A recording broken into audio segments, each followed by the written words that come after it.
নমস্কার। The deep ডাইভে আপনাদের সব্বাইকে স্বাগত। যারা বিভিন্ন সরকারি চাকরির পরীক্ষার জন্য প্রস্তুতি নিচ্ছেন তাদের জন্য রইল আমাদের অনেক শুভকামনা। আমরা তো আগের পর্বগুলোতে প্রায় 450টা ওয়ান ওয়ার্ড সাবস্টিটিউশন শেষ করে ফেলেছি। একদম। আর আজ আমাদের লক্ষ্য হল 500র ম্যাজিক ফিগারটা ছুঁয়ে ফেলা। হ্যাঁ, আজ আমরা শুরু করব 451 থেকে। আর শুধু মুখস্থ করা নয়, চেষ্টা করব শব্দগুলোকে সহজে মনে রাখার কিছু উপায়ও আলোচনা করতে। দারুণ। তাহলে আর দেরি না করে শুরু করা যাক। চলো। আমাদের আজকের প্রথম শব্দ 451 নম্বর, অ্যাকোয়াফোবিয়া। আচ্ছা, এই শব্দটার মধ্যেই কিন্তু এর মানেটা লুকিয়ে আছে। তাই নাকি? হ্যাঁ, aqua মানে তো জল। হুম। আমরা অ্যাকোয়াগার্ড বা অ্যাকোয়ারিয়ামের কথা জানি। আর ফোবিয়া মানে হলো ভয়। ও ঠিক। তাহলে এটা জলের প্রতি ভয়? একদম। তবে শুধু সাধারণ ভয় নয়, এটা জলের প্রতি একটা অসাধারণ বা তীব্র ভয়। বুঝেছি। দারুণ উপায় তো। আচ্ছা, পরেরটা হলো 452, আর্চার। এটা তো বেশ সহজ। আর্চার মানে ধনুর্ধর বা তীরন্দাজ। ঠিক। এরপর 453, আর্মারি। আর্মারি হলো অস্ত্রাগার, মানে যেখানে অস্ত্রশস্ত্র রাখা হয়। আচ্ছা, পরের শব্দটা একটু অন্যরকম, 454, আর্সনিস্ট। আর্সনিস্ট সেই ব্যক্তিকে বলা হয় যে ইচ্ছে করে বেআইনিভাবে অন্যের সম্পত্তিতে আগুন লাগিয়ে দেয়। এটা একটা অপরাধ। বুঝেছি। এরপর 455, আর্টারিজ। এটা তো বায়োলজির শব্দ। একদম। আর্টারিজ হলো ধমনী, মানে আমাদের হৃৎপিণ্ড থেকে বিশুদ্ধ রক্ত সারা শরীরে যারা বয়ে নিয়ে যায়। আচ্ছা। এর ঠিক উল্টো কাজটা করে ভেইনস বা শিরা। এই দুটো একসাথে মনে রাখলে সুবিধে হয়। এটা একটা খুব ভালো পয়েন্ট। এরপর আছে 456, আর্টিজান। আর্টিজান মানে কারিগর বা শিল্পী, মানে যে ব্যক্তি নিজের হাতে কোনো শৈল্পিক জিনিস তৈরি করেন। যেমন কুমোর বা তাঁতি। ঠিক তাই। এর পরেরটা 457, আসপেরিটি। আসপ্যারিটি মানে হলো রুক্ষতা বা খিটখিটে মেজাজ। যখন কেউ খুব কর্কশভাবে কথা বলে, তখন বলা যায় তার ব্যবহারে আসপ্যারিটি আছে। ঠিক। এরপর 458, অ্যাসাইন। অ্যাসাইন মানে কোনো কাজ বা দায়িত্ব কাউকে দেওয়া বা অর্পণ করা, যেমন স্কুলে হোমওয়ার্ক অ্যাসাইন করা হয়। একদম পরিচিত শব্দ। এরপর 459, অ্যাসোসিয়েশন।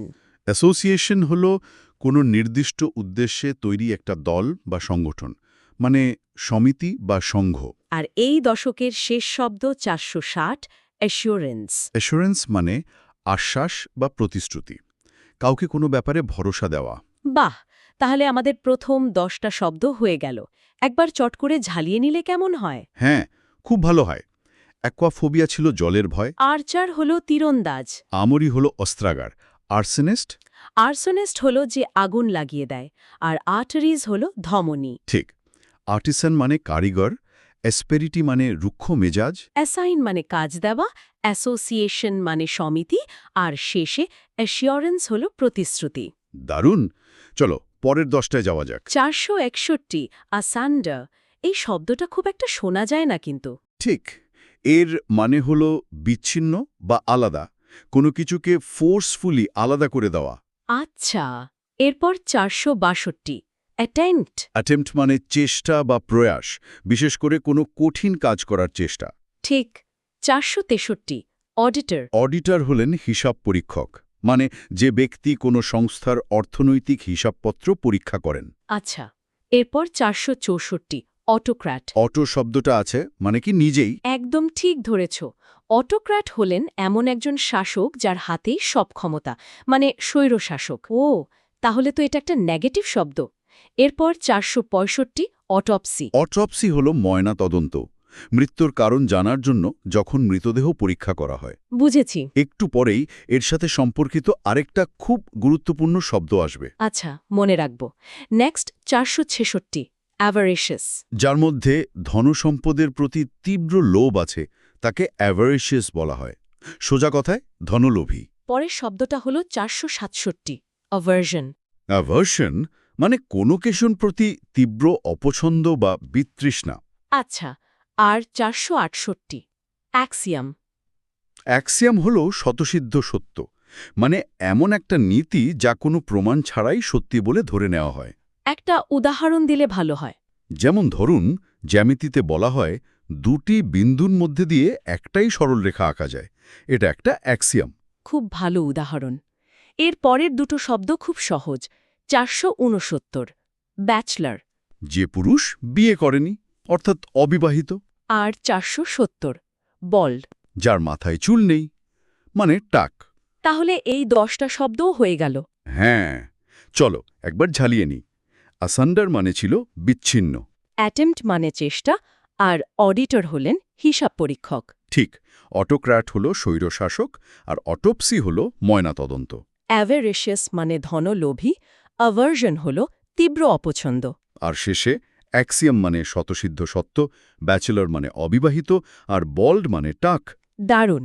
চলুন পরের সেটে যাই। 471 বেল। বেল মানে হল একটা বড় বান্ডেল বা গাঁট, যেমন তুলো বা খড়ের বড় বান্ডিলকে বেল বলে। আচ্ছা, এরপর 472 ব্যাংকার।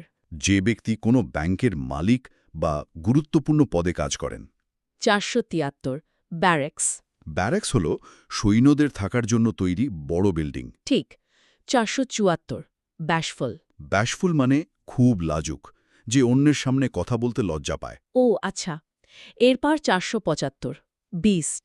কোনো বড় বা হিংস্র প্রাণী, মানে পশু বা জানোয়ার। 476 নম্বর শব্দটা বেশ সুন্দর, বিগাইল। শুনতে সুন্দর হলেও এর মানেটা কিন্তু ঠিক উল্টো। তাই নাকি? হ্যাঁ, বিগাইল মানে হল মিষ্টি কথা বলে বা সুন্দর ব্যবহার করে কাউকে প্রতারণা করা। সর্বনাশ মানে ঠকানো। একদম। এরপর 477 ব্যালিকোস। এটা তো বেশ কঠিন লাগছে। এর মূলটা মনে রাখলে সোজা। এটা এসেছে ল্যাটিন শব্দ বেলাম থেকে, যার মানে যুদ্ধ। আচ্ছা। তাই ব্যালিকোস মানে যুদ্ধপ্রিয় বা ঝগড়াটে, যে সবসময় লড়াই করতে ভালোবাসে। দারুণ টিপস। এরপর 478 বেনিফ্যাক্টর। বেনিফ্যাক্টর, এখানেও একটা রুট ওয়ার্ড আছে, বেনে, যার মানে ভালো। ও, যেমন বেনিফিট। ঠিক। তাই বেনিফ্যাক্টর হলেন সেই ব্যক্তি যিনি অন্যকে সাহায্য করেন, মানে দাতা বা উপকারী। ইন্টারেস্টিং। এরপর 479 বেভি। ব্যাভি মানে একই ধরনের মানুষ বা জিনিসের বড় দল, তবে এটা বিশেষ করে একদল মেয়েকে বোঝাতে বেশি ব্যবহার করা হয়। আচ্ছা, আর 480 বায়োগ্যামি। বাই মানে 2, আর গ্যামি মানে বিয়ে। তাহলে আইনত একজন স্ত্রী বা স্বামী থাকা সত্ত্বেও দ্বিতীয়বার বিয়ে করা, এটা অনেক দেশেই অপরাধ। বুঝেছি। তাহলে এই 10টাও হয়ে গেল। হ্যাঁ, চলো রিভিশনটা করে ফেলি। বেল হলো বড় বান্ডেল। ব্যাংকার তো আমরা জানি। ব্যারাক্স হলো সৈন্যদের থাকার জায়গা। ব্যাশফুল মানে খুব লাজুক। বিস্ট হলো পশু, বেগাইল। বিগাইল মানে প্রতারণা করা। বেলিকোজ মানে যুদ্ধপ্রিয়। আর বেনিফ্যাক্টর হলেন দাতা, বেভি হলো দল, আর বায়োগ্যামি হলো দ্বিতীয় বিয়ের অপরাধ। লিঙ্গুয়াল মানে আবার বাই মানে 2, তাই বাইলিঙ্গুয়াল হলেন সেই ব্যক্তি যিনি দুটো ভাষায় কথা বলতে পারেন, মানে দ্বিভাষী। আচ্ছা, আপনি তো আগে অটোপসির কথা বলতে গিয়ে একটা সম্পর্কিত শব্দের কথা বলেছিলেন। এটাই কি সেটা? 482 বায়োপসি। একদম ঠিক ধরেছ। কি দারুণ মনে রেখেছ। বলুন তো পার্থক্যটা কি? অটোপসি হয় মৃতদেহের ওপর মৃত্যুর কারণ জানতে, আর বায়োপসি করা হয় জীবিত মানুষের শরীর থেকে কোষ নিয়ে রোগ নির্ণয়ের জন্য। অসাধারণ। এই পার্থক্যটা পরীক্ষার জন্য খুব জরুরি। খুবই জরুরি। এরপর 483 বিজার। বিজার মানে খুব অদ্ভুত বা অস্বাভাবিক, এমন কিছু যা দেখে অবাক হতে হয়। আচ্ছা, এরপর 484 ব্রুনেট। যে মহিলার গায়ের রং ফর্সা কিন্তু চুল গাঢ় বাদামি বা কালো, তাকে ব্রুনেট বলা হয়। ওকে, আর 485 বালওয়ার্ক। বালওয়ার্ক হল আত্মরক্ষার জন্য তৈরি কোনো মজবুত দেয়াল বা রক্ষা কবচ। এরপর 486 বার্গলার। যে ব্যক্তি চুরি করার জন্য বেআইনিভাবে কোনো বাড়িতে ঢোকে, মানে সিঁধেল চোর। পরের শব্দটা 487 ক্যাকোফোনি। ক্যাকোফোনি। ক্যাকো মানে খারাপ, আর ফোনি মানে শব্দ। ওহ, তাহলে কর্কশ আওয়াজ। একদম।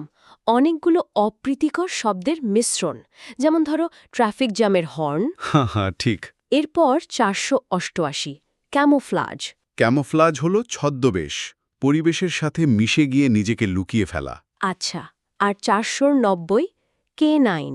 কেনাইন মানে কুকুর সম্পর্কিত বা কুকুরের মতো। আর এই দশকের শেষ শব্দ 490 ক্যাপিটালিস্ট। যে ব্যক্তি পুঁজিবাদে বিশ্বাসী অর্থাৎ পুঁজিবাদী। বাহ, আমরা 500 দোরগোড়ায় এই 10টা একবার দেখে নিই। অবশ্যই। বাইলিঙ্গুয়াল মানে দ্বিভাষী। বায়োপসি হল জীবিত কোষকলা পরীক্ষা। বিজার অদ্ভুত। ব্রুনেট কালো চুলের ফর্সা মহিলা। বালওয়ার্ক রক্ষা কবচ। বার্গলার সিঁধেল চোর। ক্যাকোফোনি কর্কশ আওয়াজ।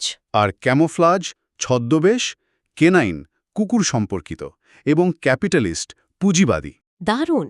চলুন শেষ 10টা শব্দ দেখে আমাদের 500 মাইলস্টোনটা ছুঁয়ে ফেলি। চলো। 49 ক্যাপ্টর। ক্যাপ্টার শব্দটা তো আমরা জানি, মানে বন্দি করা। হ্যাঁ, ক্যাপ্টর হলো সেই ব্যক্তি যে কাউকে বন্দি করে, মানে অপহরণকারী। আচ্ছা। এরপর 49 ক্যারাভান। ক্যারাভান হলো চাকা লাগানো একটা ভ্রাম্যমাণ বাড়ি। এরপরে দুটো শব্দ 49 ক্যারিক্যাচার আর 49 কার্টুন। এই দুটো তো প্রায়ই গুলিয়ে যায়। খুব ভালো প্রশ্ন করেছো।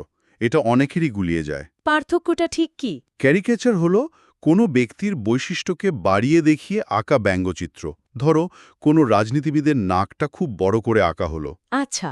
আর কার্টুন হলো কোনো ঘটনা বা পরিস্থিতি নিয়ে আঁকা মজাদার ছবি। ক্যারিকেচার হলো ব্যক্তির ব্যঙ্গ আর কার্টুন হলো ঘটনার ব্যঙ্গ। এবার একদম পরিষ্কার হলো। মাঝখানে একটা শব্দ বাদ গেল।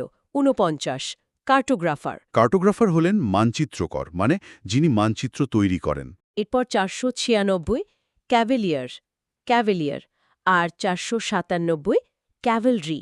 এরা কি সম্পর্কিত? হ্যাঁ, ক্যাভালরি হল সেনাবাহিনীর অশ্বারোহী সৈন্যদল। আর ক্যাভেলিয়ার?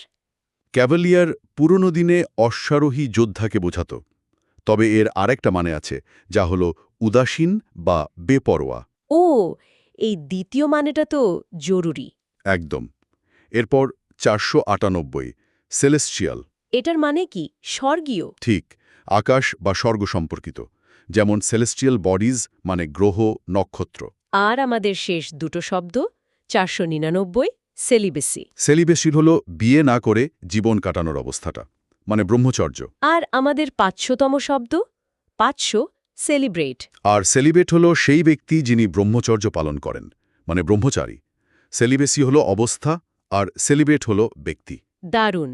অবশেষে আমরা 500 শব্দ শেষ করলাম। হ্যাঁ, শেষ 10টা শব্দ একবার রিভিশন করে এই মাইলস্টোনটা উদযাপন করা যাক। অবশ্যই। ক্যাপ্টার অপহরণকারী। ক্যারাভান ভ্রাম্যমাণ বাড়ি। ক্যারিকেচার আর কার্টুনের পার্থক্য তো আমরা বুঝলাম। কার্টোগ্রাফার মানচিত্রকর, ক্যাভেলিয়ার অশ্বারোহী বা উদাসীন, ক্যাভেলরি অশ্বারোহী সৈন্যদল, সিলেশিয়াল স্বর্গীয়। আর সেলিবেসি হল ব্রহ্মচর্য এবং সেলিবেট হল ব্রহ্মচারী। তাহলে আজ আরও 50টি শব্দ শেখার সাথে সাথে আমাদের মোট 500টি ওয়ান ওয়ার্ড সাবস্টিটিউশন শেখা হয়ে গেল। এটা সত্যি একটা বড় অর্জন। যারা শুরু থেকে শেষ পর্যন্ত ধৈর্য ধরে আমাদের সঙ্গে ছিলেন তাদের সবাইকে অনেক ধন্যবাদ। একদম। মনে রাখতে হবে, সাফল্যের কোনো শর্টকাট হয় না। প্রতিদিন একটু একটু করে নিয়মিত অনুশীলনই লক্ষ্যে পৌঁছে দেবে। কখনো হতাশ না হয়ে নিজের প্রস্তুতির ওপর বিশ্বাস রাখতে হবে।